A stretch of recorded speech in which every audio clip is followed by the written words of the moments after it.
గజేంద్ర మోక్షం ఏంటి, అక్బర్ బీర్బల్ ఏంటి అని అనుకుంటున్నారా? అయితే ఆలస్యం చేయకుండా ఒక అర్థవంతమైన మంచి కథను విందాం. ఒకసారి బీర్బల్ అక్బర్కు గజేంద్ర మోక్షం కథను చెబుతున్నాడు. గజేంద్ర మోక్షం మనందరికీ తెలిసిన ఒక గొప్ప కథ. దుస్వప్నాలు వచ్చినప్పుడు పొద్దున నిద్ర లేచి గజేంద్ర మోక్షం ఘట్టాన్ని తలుచుకుంటే ఆ దుస్వప్నం వలన జరగబోయే చెడ్డ పరిణామాలు తొలగిపోతాయని పెద్దలు చెబుతారు. ఇక కథలోకెళ్తే బీర్బల్ అక్బర్కు గజేంద్ర మోక్షం కథను చెబుతున్నాడు. పాల సముద్రంలో త్రికూట పర్వతం ఎత్తైన చెట్లతో, కలువ పూలు నిండిన సరోవరాలతో ఎంతో అందంగా ఉండేది.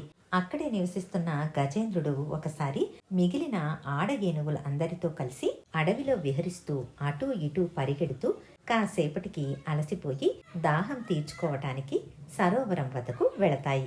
అయితే నీళ్లు తాగి దాహం తీర్చుకుని వచ్చి ఉంటే అంతా సరిగ్గా జరిగేది. కానీ గజేంద్రుడు అలా చేయలేదు. అన్ని ఏనుగులు ముందుగా నీటిని తాగి దాహం తీర్చుకున్నాయి.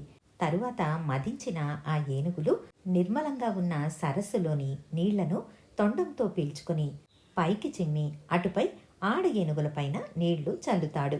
అలా ఒకరిపైన ఒకరు నీళ్లు చల్లుకొని కోలాహలం చేస్తూ తమ ఆటలతో అందంగా ఉన్న సరస్సును అల్లకల్లోలంగా మార్చేస్తారు.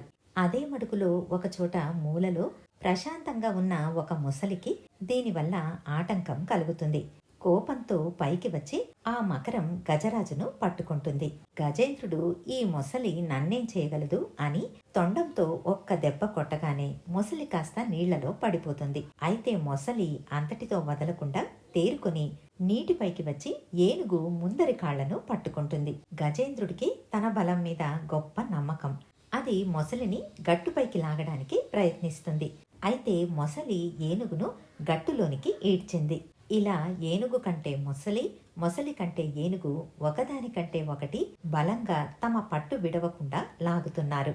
ఏనుగు నిజంగా బలమైనదే కాని దాని బలం నేల మీద ఉన్నప్పుడు, అది నీళ్లలో ఉన్నప్పుడు మొసలి బలం ఏనుగు బలం కంటే తీసిపోదు. అందుకే స్థానబలం చాలా గొప్పది అని అంటారు. అలా కరి మకరి రెండు ఒకదానితో ఒకటి పోరాడుతూనే ఉన్నాయి. గజేంద్రుణ్ణి ఒంటరిగా వదిలి వెళ్లలేక ఆడ ఏనుగులు చూస్తూ ఉన్నాయి. కానీ ఎంతకాలం అలా ఉంటుంది? కొన్ని రోజులకు అవి కూడా వెళ్ళిపోతాయి. మొసలి నీళ్లలో ఉంది కాబట్టి, దాని బలం అక్కడ ఎక్కువ కాబట్టి క్రమంగా దానికి పట్టుదల పెరిగింది. అయితే గజరాజు మాత్రం రాను రాను నీరసపడిపోతున్నాడు.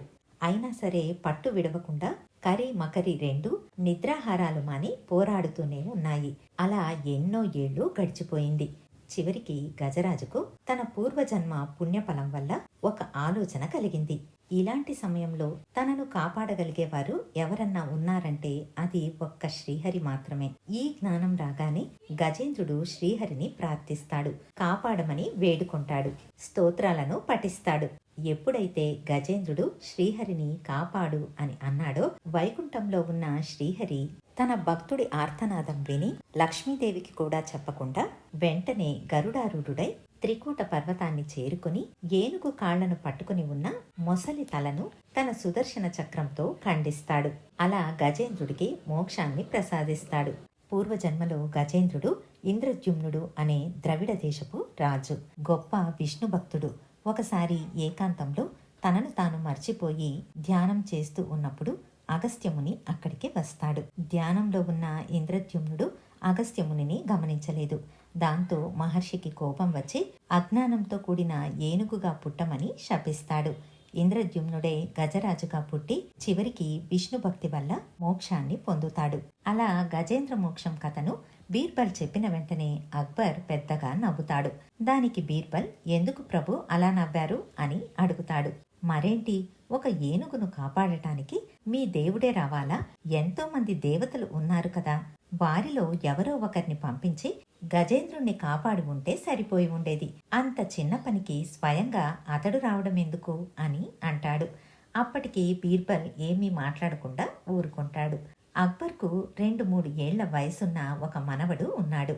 ప్రతిరోజు సాయంకాలం అక్బర్, బీర్బల్ ఉద్యానవనానికి వెళ్ళినప్పుడు ఒక సేవకుడు అక్బర్ మనవణ్ణి తీసుకుని వస్తాడు.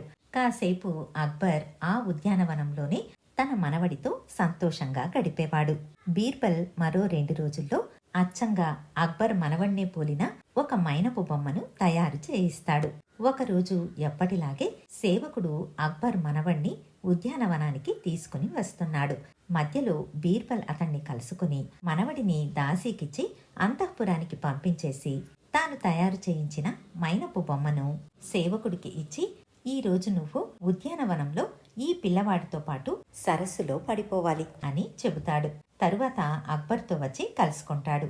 అక్బర్ బీర్బల్ ఉద్యానవనంలో కూర్చొని ఉంటారు. వాళ్లను సమీపించిన సేవకుడు కాలు జారి పక్కనే ఉన్న మడుగులో పడిపోతాడు. ఇది చూసిన అక్బర్ తన మనవడు పడిపోయాడని వెంటనే మడుగులో దూకేస్తాడు. అటుపై బీర్బల్, ప్రభు ఆందోళన పడకండి, మీరు బయటకి రండి, పడింది మీ మనవడు కాదు బొమ్మ అని చెబుతాడు. తరువాత అక్బర్ బయటికి వస్తాడు. అప్పుడు బీర్బల్, కాదు ప్రభు, ఇంతమంది సేవకులు ఉండగా ఎవరో ఒకరిని పిలిచి మడుగులో దిగమని చెప్పకుండా ఆ కిరీటం, ఈ వస్త్రాలు ధరించి మీరే స్వయంగా మడుగులోనికి ఎందుకు దూకేశారు అని అడుగుతాడు. దానికి అక్బర్, అదేంటి బీర్బల్ అలా అంటావు, పడింది నా మనవడు, అవన్నీ ఆలోచించే సమయం కూడా నాకు లేదు. ఆ సమయానికి నాకున్నదల్లా నా మనవణ్ణి రక్షించుకోవాలి అన్న ఆలోచన మాత్రమే. నా మనవడు నా కళ్ళెదురే పడిపోయినప్పుడు వేరే వాళ్లకు ఆ పనిని ఎలా అప్పగిస్తాను? వాళ్లకు నాకున్నంత అక్కర ఎందుకుంటుంది అని చెబుతాడు. దానికి బీర్బల్ నవ్వి, ప్రభు, మీ మనవడి మీద మీకు ఎంత ప్రేమ ఉందో దానికి 1000 రెట్లంత ప్రేమ భగవంతుడికి తన భక్తుల మీద ఉంటుంది. అందుకే గజేంద్రుడు కాపాడమన్నప్పుడు తానే స్వయంగా వచ్చి కాపాడాడు అని చెబుతాడు. తనకు అర్థమయ్యేలా వివరించినందుకు బీర్బల్ సమయస్ఫూర్తికి అక్బర్ ఎంతో సంతోషించి అతడిని మెచ్చుకుంటాడు. ఇదండి కథ. మళ్ళీ మరొక మంచి కథతో మీ ముందుంటాను. ధన్యవాదాలు.